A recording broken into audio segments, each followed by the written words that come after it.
Thank you, Jenny.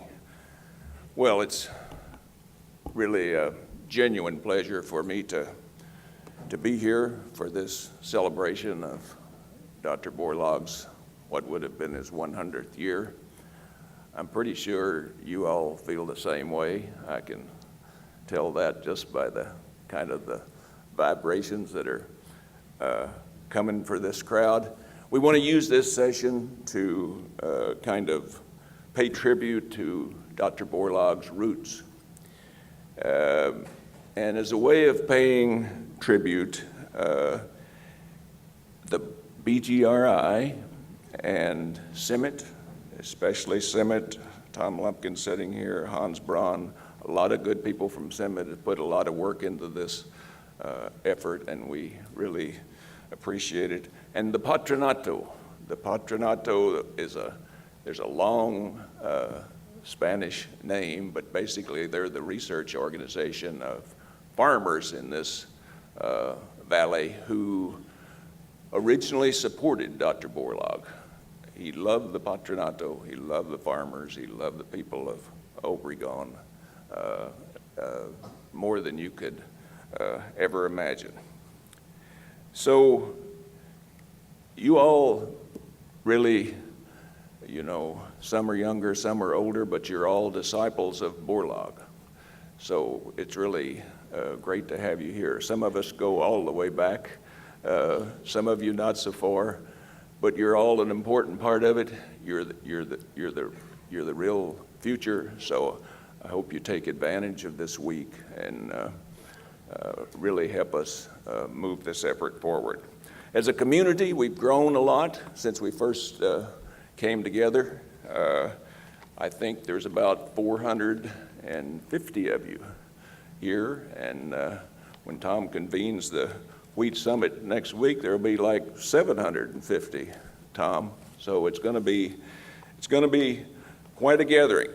And we're going to talk about partnerships in science, policymaking, philanthropy for agricultural research, and education that we need to continue to build. So I think we should take a few minutes to consider how Mexico became a proving ground for Norman Borlaug. He was a hard-working son of Scandinavia. Mexico is where Borlaug and his Mexican colleagues really first defeated stem rust, which was wiping out this valley when he came here. You know, Borlaug is responsible for bringing in SR-31 that lasted so long that there were hardly anybody left working on rust. It lasted 30 years. He brought shuttle breeding in, something that Borlaug was a plant pathologist, and he didn't really worry about what plant breeders thought of what he did. And so he brought shuttle breeding in, and most of you here know the outcome of that. This was one locus of it. Mexico City and Toluca was the other. And it was while he was working in Toluca that he got the word about the Nobel Prize. I was there, Art Klett was there, Roger Rum was there, several of you in this audience were there when we saw this car driving down the wrong side of the irrigation ditch. And Art, I can see that Art remembers it the same way I do. And Dr. Borlaug put his hands on his hips like that, and he said, "My God, that looks like Margaret." He'd never seen her out there before, I guess, Art.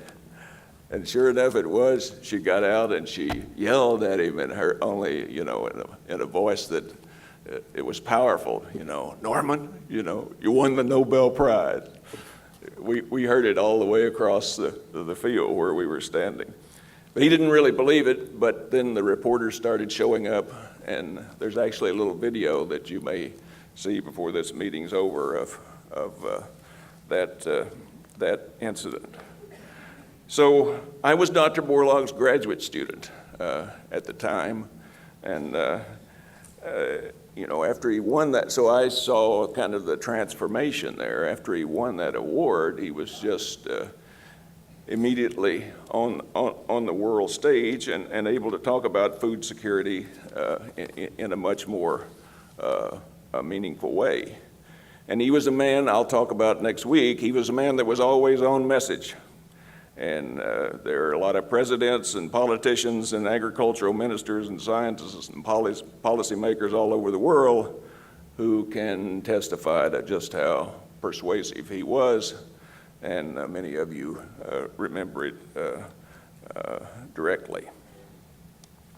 So it was about 1865 when Norman Borlaug's ancestors immigrated to the Midwest of the United States from the southeast of Norway. And farming was in his blood, and so were of his ancestors, and so were the ethics of hard work and honesty and compassion. And you add to that a good dose of Norwegian resourcefulness and the drive to help people and a leadership style that inspired others to join him.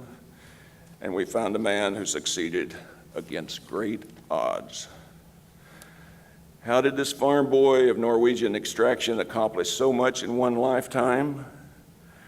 From Mexico in the 40s and 50s, Norman Borlaug went on to India and Pakistan in the 60s and 70s, and finally on to Africa, where he championed the fight against his old enemy, stem rust, in the form of UG99, helping rally the troops, as many of you will remember, in 2005 to form the Global Rust Initiative, which we later renamed the Borlaug Global Rust Initiative. Here in the Yaqui Valley, it's been a 70-year partnership between wheat researchers and farmers, a 70-year partnership initiated by a man of Scandinavian extraction who grew up in the Midwest during the Depression, worked on his family farm in Iowa, attended the University of Minnesota, and went on to change the world.